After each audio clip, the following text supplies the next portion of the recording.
సరే ఇందాక ఒక మాట అన్నారు కదా, మనం అన్నిటికంటే ముందు మనం హ్యూమన్ బీయింగ్స్ అని చెప్పేసి ఈ మధ్య కాలంలో కొన్ని సో ఛానల్స్కి వెళ్ళినప్పుడు ప్రసాదం ఇష్యూ అవుతుంది సార్. లడ్డు తినాలి వద్దా? ఫస్ట్ హ్యూమన్ బీయింగ్ కదా సార్, లడ్డు తింటే ఏమన్నా అవుతుందా సార్? లడ్డు తింటే ఏం కదా, తెప్పించండి తింటాను. సరే ప్రసాదమే అనుకోండి, మీరంటే చర్చిలో ప్రసాదాలు పెట్టరు, మాకు తినడానికి ప్రాబ్లం ఏం లేదు. ఏ ప్రసాదం పెడతారు సార్? పెడతాం, చెప్తాను.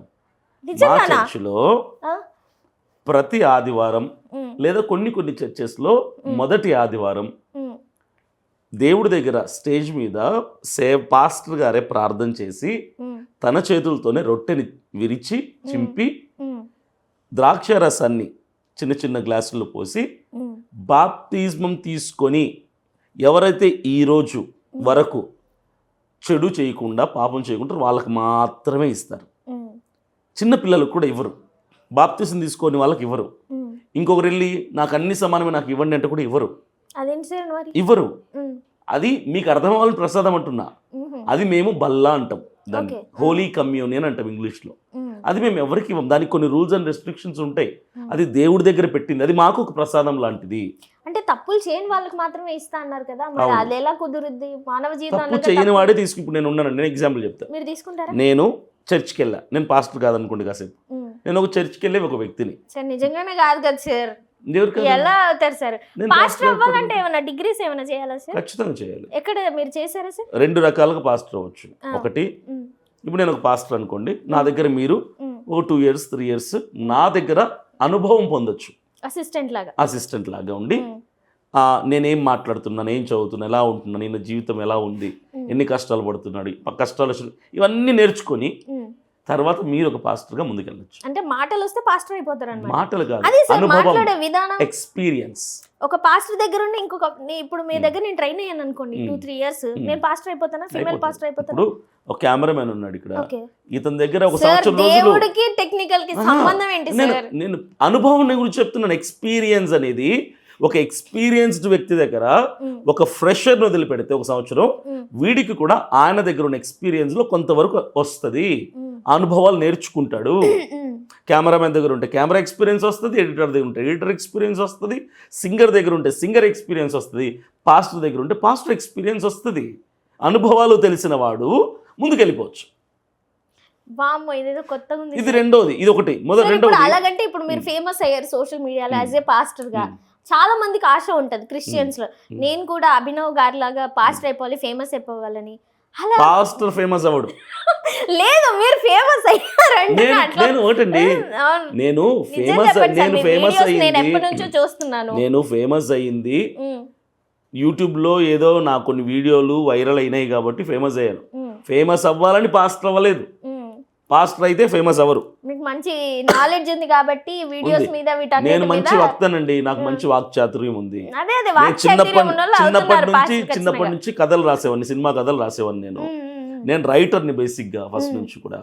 నాకు ఆ వాక్చాతుర్యం అనేది నాకు సినిమాకు పనికొచ్చింది.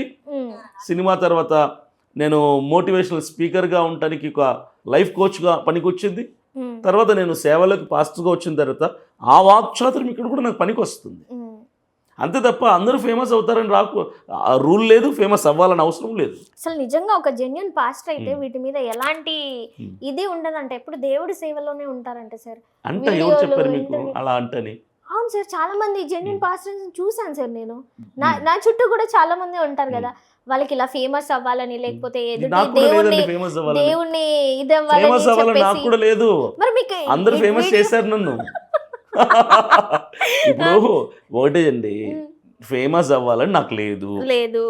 అది మరి దేవుడి సంకల్పమో యాదృచ్ఛికమో తెలియదు. కానీ చెప్పండి సార్, దేవుడి సంకల్పం. నెక్స్ట్ ఐఏఎస్ అయిపోండి సార్. ఇంకా మీరు యాక్చువల్గా మీ మీద ఉన్న ఒక జనాల్లో ఉన్నది ఏంటంటే, ప్రవీణ్ పగడాల గారు ఎప్పుడైతే ఉన్నారో ఆయన పోయిన బాధ కంటే వీళ్ళు మీటింగులు పెట్టి వీళ్ళు ఆయన గురించి మాట్లాడి వీళ్ళు ఫేమస్ అయ్యేదే ఎక్కువ ఉందనే కామెంట్ మీ చెవి వరకు వచ్చిందా సార్?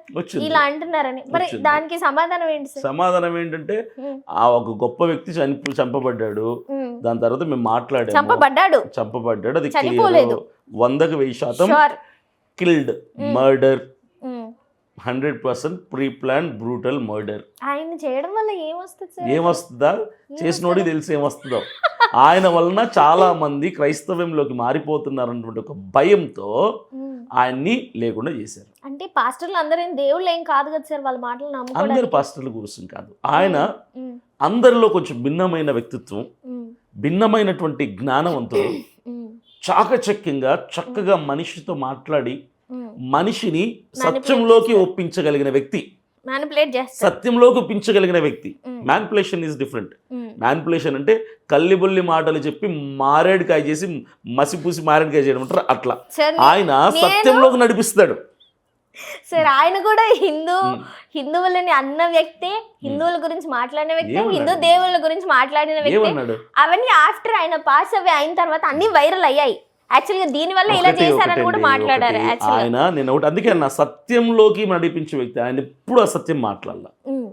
ఆయన బైబిల్ కోసం మాట్లాడినా, ఖురాన్ కోసం మాట్లాడినా, లేదంటే భగవద్గీత కోసం మాట్లాడినా అందులో విషయాలనే చెప్పాడు. ఆయన లేనివి ఎప్పుడు చెప్పలేదు. ఆయనే కాదు, ఏ పాస్టర్ కూడా ఇతర గ్రంథాల విషయాలకు వస్తే ఆ గ్రంథాల్లో ఉన్నవి విశదీకరించి చెప్పే ప్రయత్నం చేస్తారు తప్ప లేనిపోని అపార్థాలని, అపోహల్ని పుట్టించి చెప్పాలని ఎవ్వరు అనుకోరు.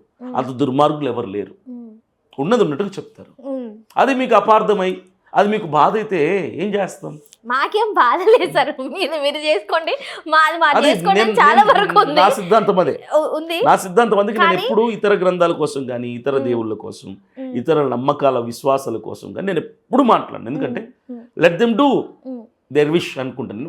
వాళ్ళు నచ్చింది వాళ్ళు చేసుకొని, మనకు నచ్చింది మనం చేద్దాం. వాళ్ళని గౌరవిద్దాం, మనల్ని వాళ్ళు గౌరవిస్తారు. వాళ్ళ తప్పులు మనం చెప్పొద్దు, మన తప్పులు వాళ్ళు చెప్పొద్దు అనే తత్వం నాది. అందుకే నేను ఎప్పుడు ఇతర మతాల గురించి నేను ఎక్కడ ప్రస్తావించను.